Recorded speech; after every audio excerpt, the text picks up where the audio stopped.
This is the After Party, live with Kim McAllister. Pick a couch, grab a drink, and settle into the conversation.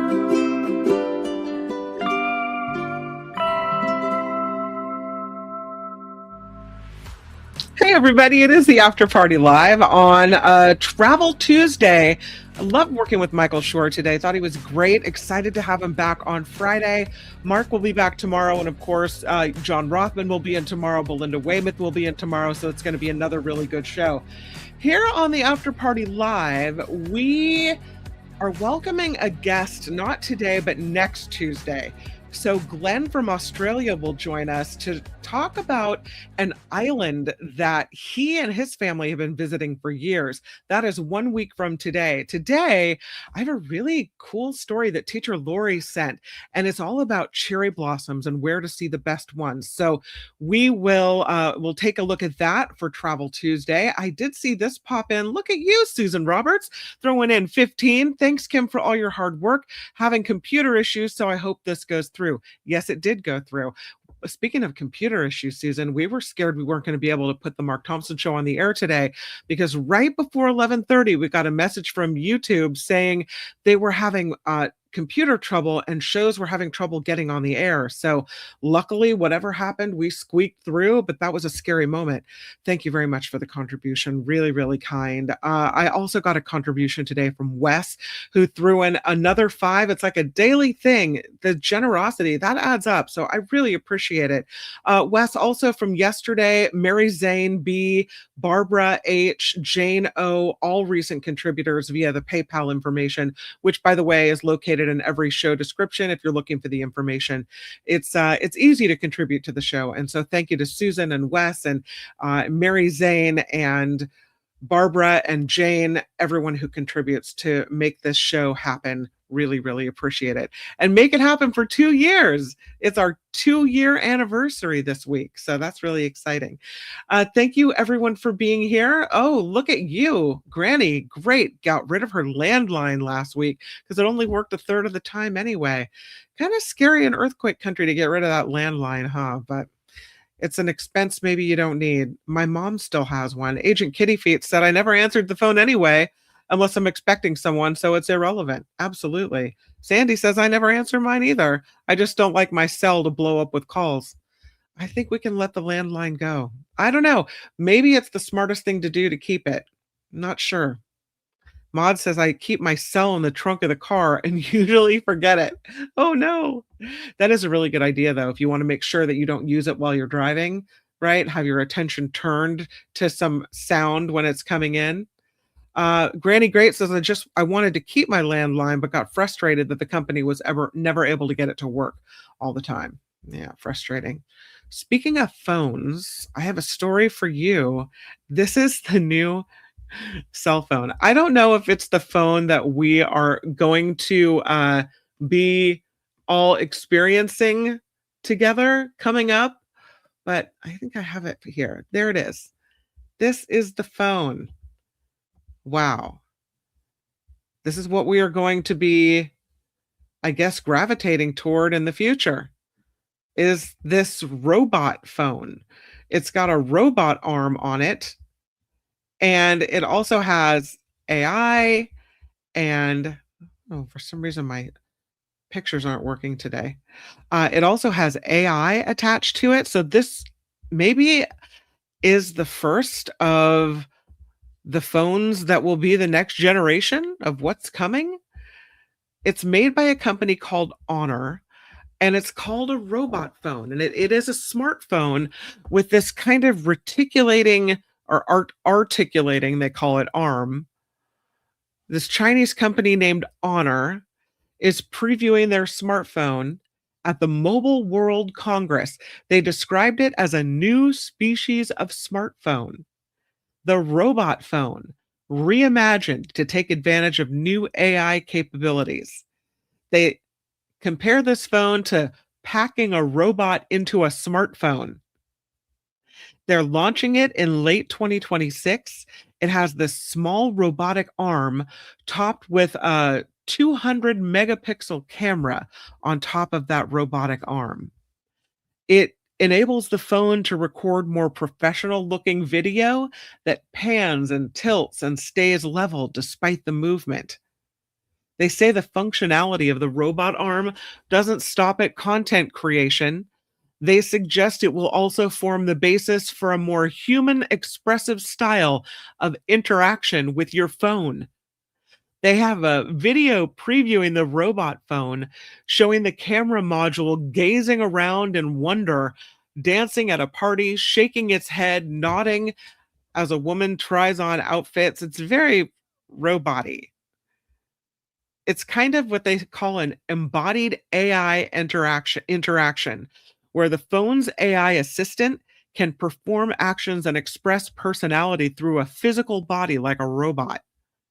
Rather than reacting solely through screens and voice commands, this Honor phone is giving its next generation of devices not only a brain, they say, but also hands and feet, combining AI with more physical, expressive interaction through motion and camera movement.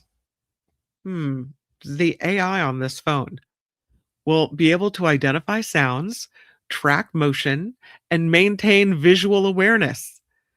When it comes to filming, it can translate video calls that follow you as you move around a room, steady recordings, cinematic rotating shots that it would usually take a professional rig to achieve. It's this gimbal system of 4DOF, 4 degrees of freedom, 4DOF, 4 degrees of freedom is what it stands for, which combines the three axes of the gimbal with additional positioning from this robotic arm. The robot's arm, concealed within a raised compartment at the back of the phone when not in use. They call it a foam bump. Got a sliding cover with a transparent window to protect the camera and allow it to take photos in its retracted position. The folks at Honor say the robot phone is part of their vision for an augmented human intelligence, AHI, augmented human intelligence, human centric approach to AI. Ah, this is it. You want the robot phone? I'm going to the chat. You want, I mean, it's interesting. Why would we really need this? Asked Susan Roberts. I think I'm fine with the phone I have. But I guess this is the next thing. This camera that is more professional, that you can, tilt and pan, it follows you around, and whatever else. Agent Kitty Feet says, so glad my company has a cameras off culture for online meetings. I hate being on video. You and me both. If I could be in the small square all the time, that would be great. Tea break. Be Aware says they should call this the Toxic Narcissist Edition. Nullifidian says the human hand has 27 degrees of freedom. All these people videoing themselves, I just don't get it, says Agent Kitty Feets. Soon our phone will be imprinted on our brain. How convenient, says Cameo. Who's to fight it? I mean, there was probably some point that we were thinking, why would we need what we have in our hand now? Right? The phone, just to have a mobile phone was amazing. Now we've got this, all the world's knowledge at our fingertips to carry around with us. They're going to think of ways to make these phones more and more expensive and more necessary for everyone to have. Technological or natural selection. Yeah, I don't need to be on video all the time. Sounds like something out of a Black Mirror episode. How much is that phone going to run? 10K? A 50-year finance plan? You wonder. They don't give you the price.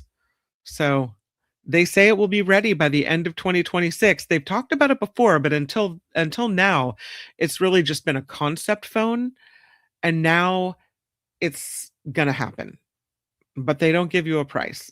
I'm not buying it, but I'm sure it'll be really, really expensive. Yeah. I think the general consensus is we don't need that. I use I use it for a backup phone line. Oh, facts talking about this. Sandy says, I don't have a camera on my work computer. I never use a camera for online meetings. I usually don't even bother to sign in. I show up as an anonymous user with no image. Oh, oh well. I think I need the camera because I don't know.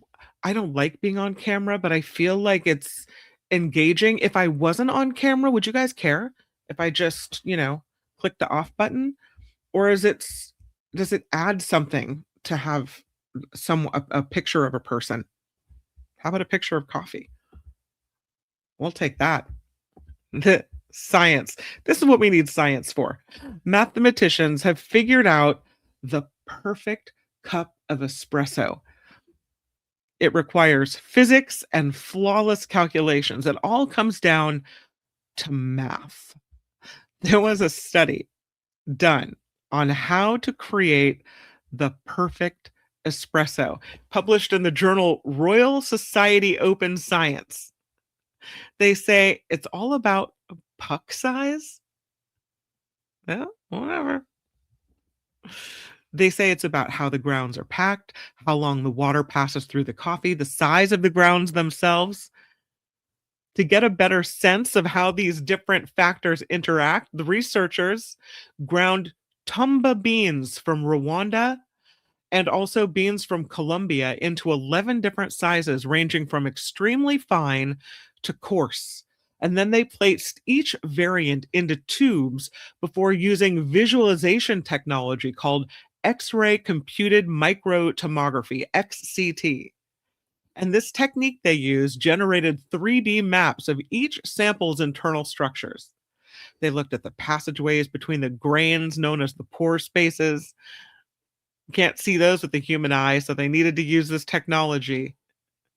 They used digital flow tests to simulate water flow through each sample based on percolation theory, which is a subset of physics focused on fluid movement between connected spaces.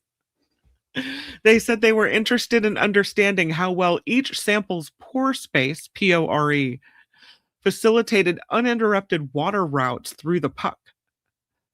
They brewed a lot of coffee on their computers. And after comparing the results from different coffee grounds, they say they could finally design an equation that calculates how easily water permeates coffee grounds. They also figured out that the formulas are in excellent agreement with their percolation theory, offering a practical way to express coffee ground size and packing as they relate to saturation. They say the main factors are pore space, PORE, pore space connectivity, grain size, and surface area, as well as how they are packed. All those variables influence how much time water remains in physical contact with the coffee, thereby taking on its flavor profile. More time in contact means stronger flavors. The best way to maximize that is to get as much of the water to flow over the surface area of the coffee grounds. They say it's less about altering your personal approach to espresso making and more about introducing methods for improving industry equipment. They want to see more customized grinds, improved filtration, and better brews. So they've set science on the coffee making. That's a good thing, right? Did you hear about this? This story about this woman who gave birth aboard a flight from Jamaica to New York City. Happened aboard Caribbean Airlines. A flight from Jamaica to New York gave birth just as the flight was landing at John F. Kennedy Airport. What I want to know is, if you give birth in the air before the wheels hit the ground, are you an American citizen? Where are you born? Are you born in any country? I don't know how that works. The pilot and the ground control operator were on audio talking about whether the baby had already been born. The pilot confirms, yes, the baby's been born. And the folks at the control tower say tell the mom she has to name the baby Kennedy, because that's the airport they were flying into. The airline put out a statement saying they commend the professionalism and measured response of their crew who managed the situation in accordance with established procedures, ensuring the safety and comfort of all aboard. Caribbean Airlines also confirms no emergency was declared during this flight. Apparently, having a baby isn't an emergency, but medical personnel did come aboard and attend to the woman and the newborn as soon as that plane landed. I wonder how that works. American citizen or no? I say, yeah, give it to him. You're an American citizen. Even if it was only 10 minutes until the wheels touch down, I think that works. I have another plane story for you. And this one happened in North Carolina where a flight was delayed by a bee swarm on a turbine. This is an American Airlines plane that was trying to depart from a North Carolina airport. They were delayed for more than an hour because of this swarm of bees. Happened at the Charlotte Douglas International Airport. They have video of the beekeepers and the airline employees working to take these bees out of the plane's turbine or turbine. The video showing the bee rescuers placing the insects into a box for safe transport. Finally, the bees were removed after an hour. The plane departed for San Francisco, about an hour behind schedule. Can't have bees being sucked into the plane. That will not work. No, thank you. No. Not this one. Do you see this story? This is interesting as well. This is a Danish warship that exploded in battle 225 years ago. And now archaeologists are really working against the clock trying to recover all the artifacts from the destruction of the Dannebrog. It was documented in art and history books. And now, because excavations done by a museum uncovered this, archaeologists are studying this wreck up close for the very first time. This was a fiery explosion that sank this Danish warship during the Battle of Copenhagen, April 2nd of 1801. Dozens of people aboard were killed. And now, more than 200 years later, the wreck of this famous ship was identified at the bottom of the Copenhagen harbor, according to the Viking Ship Museum in Denmark. So maritime archaeologists working for the museum made the discovery while they were surveying the seabed ahead of planned construction. They're building an artificial island called Lynetteholm at the battle site to help protect this Danish capital city from flooding and storms. And now researchers are trying to recover the wreckage as well. By the time the project's first stage opens in 2029, the remains of that ship will be inaccessible. Visibility at the bottom of this silty area will be it's close to 50 feet below the surface, is nearly zero. So it's hard to see, and they've got to get to it fast. They said sometimes you can't just see anything. You have to feel your way, look with your fingers instead of your eyes. Try to figure out where all this wreckage went. So far that they've identified 2 cannons, personal items like shoes and clay pipes, the remains of one of the victims as well. They found a lower jaw that is without a doubt human, and several other bones, including ribs, which could also be human. They say they're far from finished sorting and analyzing the material, but they are intending to bring every single thing up. So this battle between Denmark and Great Britain was the Battle of you say Copenhagen or Copenhagen? I think it's Copenhagen. During the Napoleonic Wars. 24 years this fight went on for. And on its final day above the waves, the Dannebrog was anchored in the Copenhagen harbor at the center of the Danish-Norwegian defense line against British naval forces. British Admiral Horatio Nelson launching an attack with his fleet of 39 heavily armed vessels, leading to a battle that lasted several hours, led to thousands of casualties, most coming from the Danish side. And this flagship vessel, the Dannebrog, was the prime target. As the British fired on it, A fire broke out on board and the ship exploded. More than 50 crew members were confirmed dead, 19 labeled as missing. And Danish art and history books have immortalized this battle in the decades that followed. But until now, the physical evidence of what's left behind hasn't been studied by archaeologists.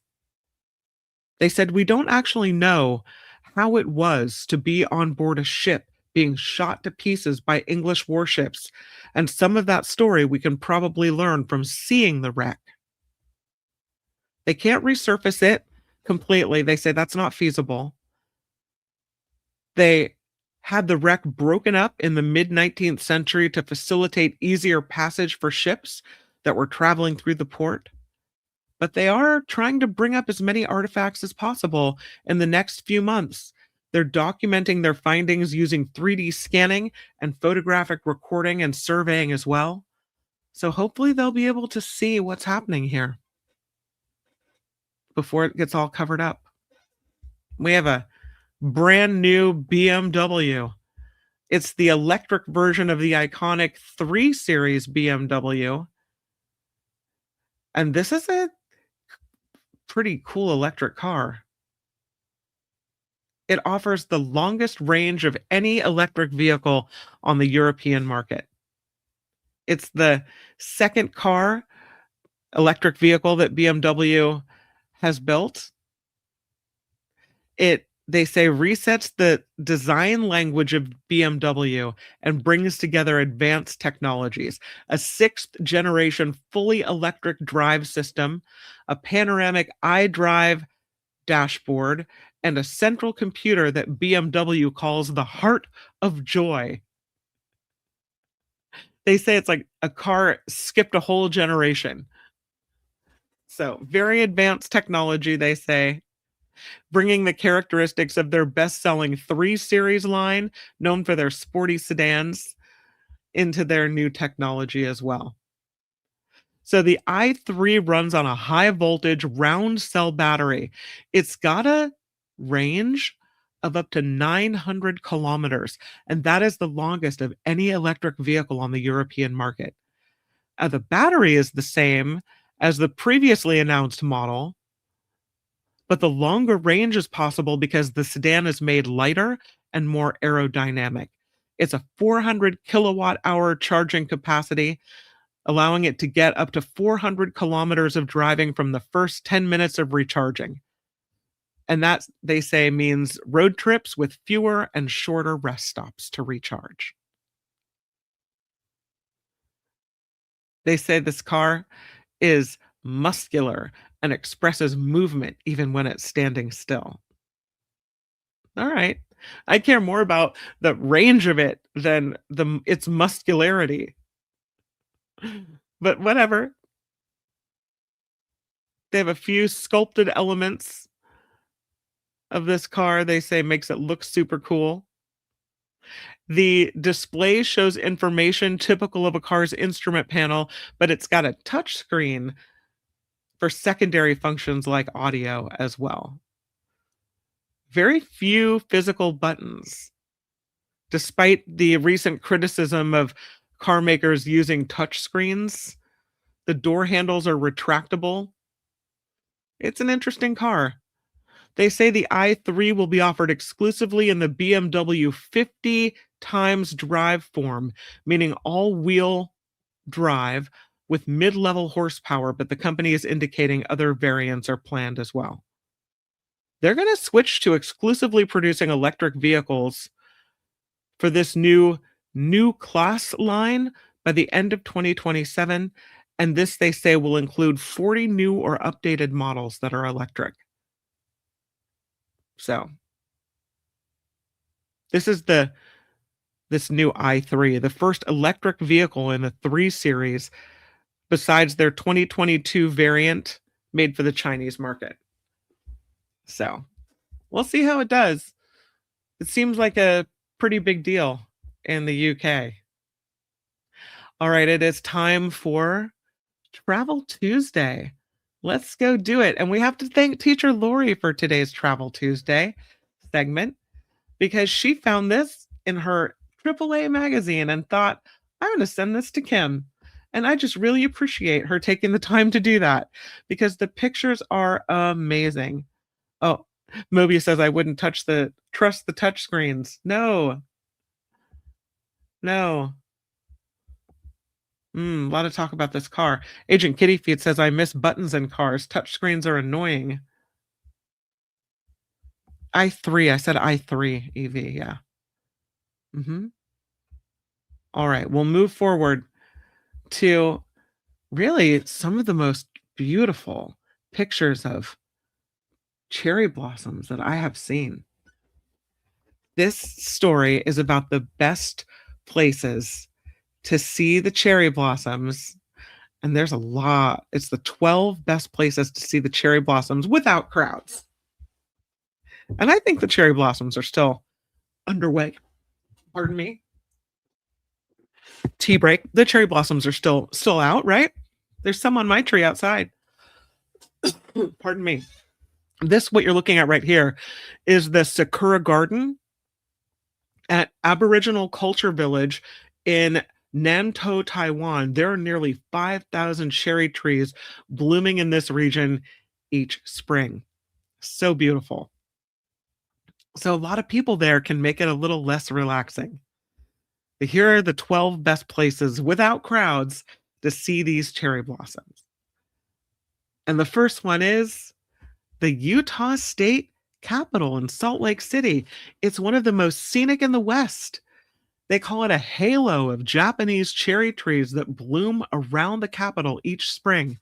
It's a really popular time for people to come to the grounds, enjoy the blossoms. There are 433 Yoshino cherry trees planted along a walkway that frames the Capitol Hill complex.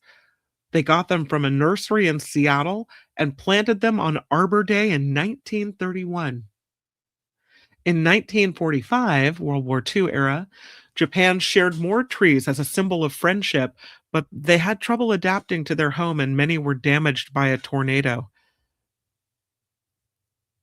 These Yoshino trees were cultivated in Portland, planted there during a restoration project as well. From 2004 to 2008, they put more trees in. The cherry treetops grafted onto straight trunks, so the branches form a canopy over the pathway, a beautiful effect when you're walking on the path. Late March and early April, the peak times to visit. No blossom events or festivals, just very much moments to enjoy. The second place we travel to is Gresham, Oregon. These cherry trees are in the Gresham Japanese Garden. Beautiful. This is a small community east of Portland, and people love to go check out the trees at night. Night cherry blossoms. Beautiful. As soon as the lights come on, people come out. The blooms peak usually toward the end of March. They celebrate with the Yozakura Cherry Blossom Festival for 2 weeks, and they say it is magical at night. The trees symbolize Gresham's flourishing relationship with their sister city, Ibetsu. They have live performances, taiko drums, koto, which is a Japanese string instrument. There's a bonsai exhibition during the day, a pollinator garden, the rest of the Gresham Japanese Garden on Suru Island. The local Japanese American Citizens League first designed this garden. It has a moon bridge. They have renovated it over the years. They have ornately pruned pines, dogwoods, weeping maples, Izumaya, a pavilion. Really beautiful. And they plan to give the weeping maples its own light show in the fall. Off we go from Oregon to Burgundy, France. This is at Domaine du Clos du Roi. I know I said it wrong. This is where cherry trees cover the countryside. They're planted at the edges of vineyards and on hillsides and tucked in between houses. So alongside the Pinot Noir and the Chardonnay are the cherry blossoms, and they have been growing for generations. Just beautiful. To see Burgundy's cherry blossoms, it's a 90-minute train ride from Paris. You rent a car, drive through Jussy, Jussy, and then you can see vineyards and hillsides covered in blooming cherry trees. And you can do it while you sip some Pinot Noir. Beautiful. I love it. From France, we head to Hawaii. Church Row Park in Waimea. They have their annual Waimea Cherry Blossom Heritage Festival there. Big draw in Waimea on the Big Island. The first cherry trees there date back to the 1950s, imported from Taiwan to honor the passing of an influential Japanese language newspaper. The founder, his name was Fred Makino.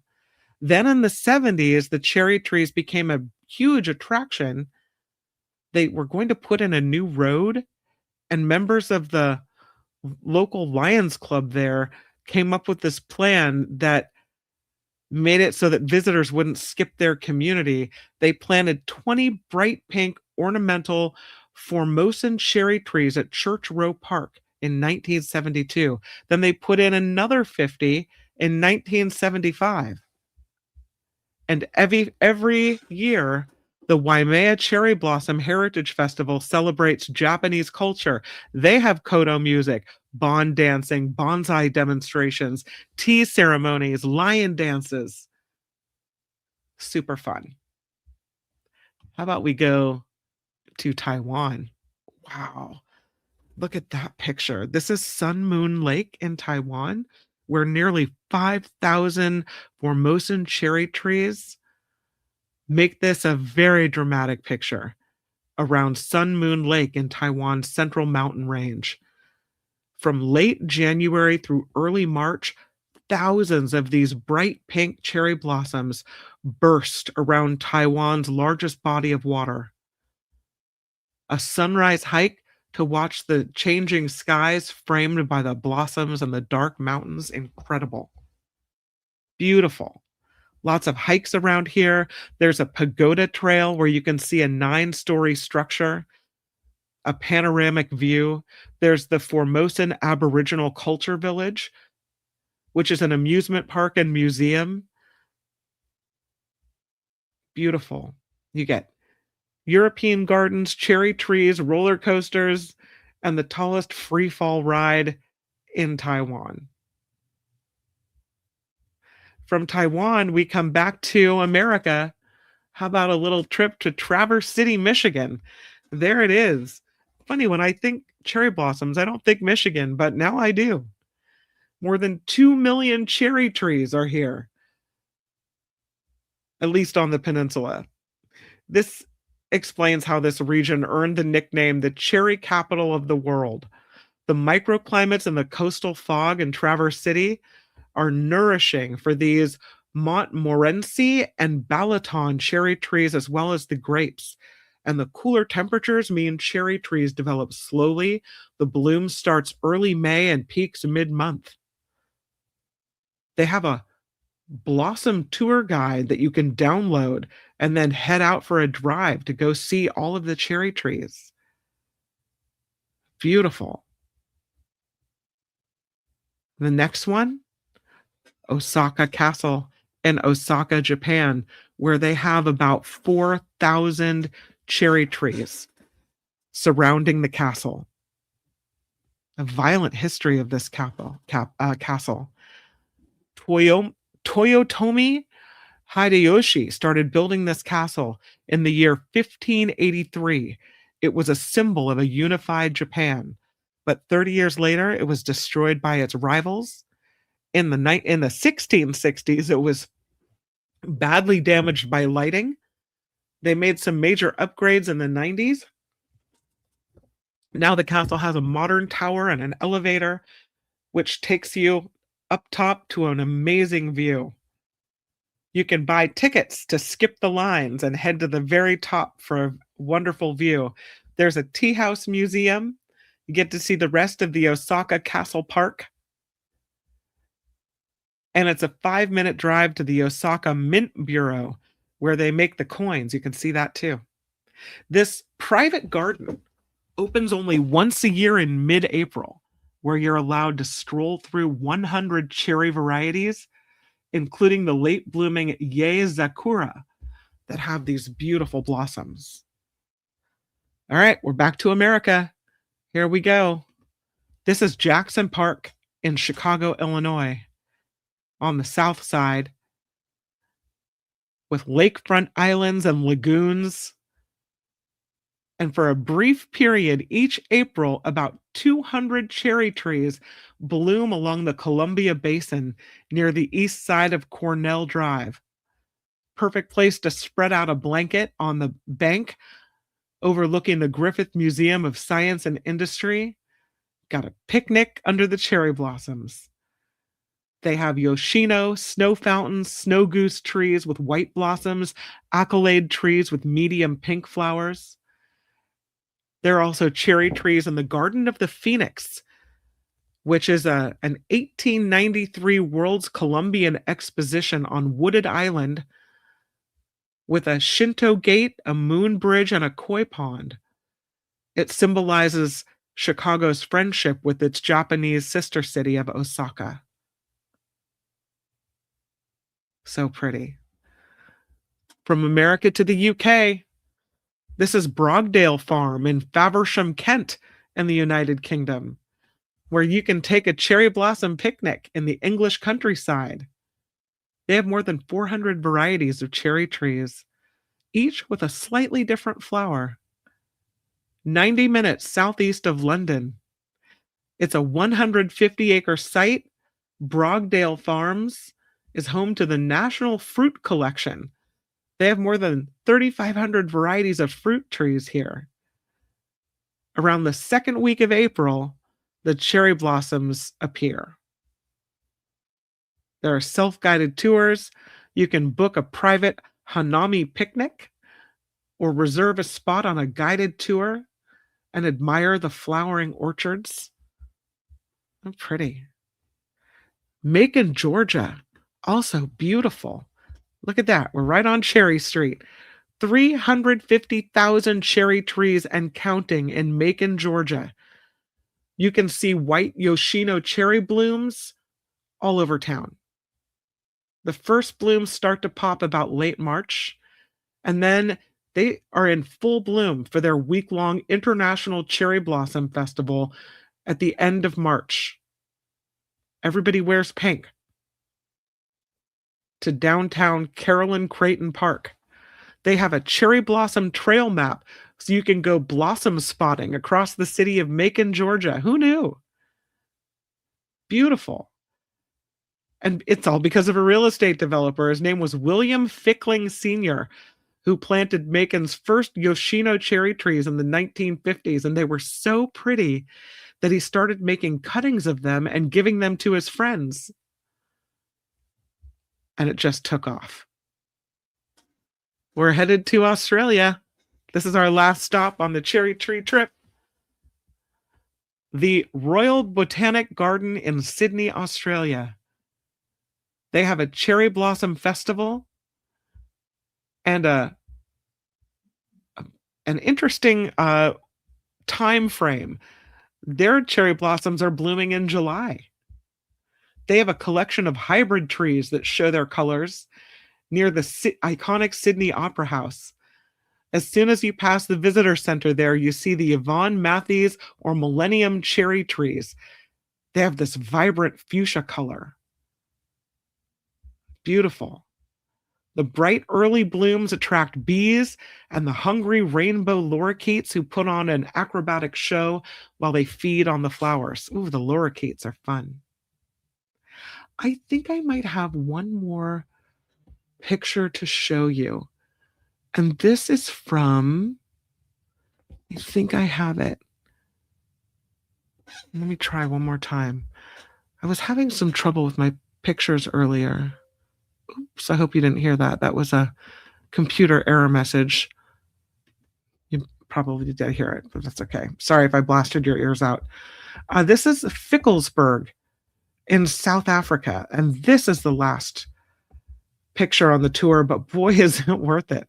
Look at this. That is so beautiful. Hot pink. This is the Iona Cherry Farm in Ficksburg. It's Ficksburg, not Fickelsburg, Ficksburg in South Africa. The cherry capital of South Africa, Ficksburg. It's this town in Eastern Free State. And in the early 1900s, German immigrants planted cherry trees, which expanded to nearby Ficksburg and Fouriesburg. And today there are hundreds of acres of red and yellow cherries, including Royal Hazel and Bing and Giant Heidelfinger, which is an old German variety. Peak cherry harvest season happens from October to December. So the best time to enjoy the blooms in South Africa is actually in September, early September. But wow, look at the pink of those. Those are so pretty. I love it. I don't know if we'll ever get there, so we'll have to just get there today. And they have a little festival there too. Here's all the people enjoying the Ficksburg blooms. You can really see them here, though. And that, my friends, is Travel Tuesday. For some reason, I'm having a hard time with my pictures today. But I hope you enjoyed Travel Tuesday. Hold on. I think I can pull it off. At least one computer still works. And thank you to Teacher Lori for taking us on a tour of the vines, of the blossoms, rather. Yeah, they did remind me of azaleas. Mobius says, I miss azaleas. It's all pink on the outside. Beautiful. Yeah, it does look like azaleas. Looks like Barbie exploded. Beautiful. Pinks, rose, reds, lovely. You know what? Whatever puts us in a peaceful frame of mind as the world blows up all around us. Come on. I'm glad you enjoyed it, Mobius. Thank you so much. And next week, we are going to visit with Glenn, who's going to talk about this island in Australia, and I'm really excited. And I kind of hope it's the first of many. If you have a place that you have loved, you have some pictures, you can put together the kind of the best places to see in this spot that you went, I would love to welcome you for, however long, 10, 15 minutes, 10 minutes, whatever. And you don't have to appear on screen, but you send me your pictures and we'll talk about your destination and where you have traveled and what you want to show this wonderful After Party Live group. Super excited. All right, that is the show for today. I don't know if I'll be able to get this picture off the screen, but I'm going to try. Let's see if I can't push it off. There I am. Hi, everybody. Thank you again to everyone who's contributed to the show today, to Teacher Lori for the story, and to everyone for all the lovely emails. I hope that you have a very good rest of your Tuesday, and I will see you tomorrow on The Mark Thompson Show. For now, bye, everybody. The After Party Live would like to thank the following contributors and viewers like you.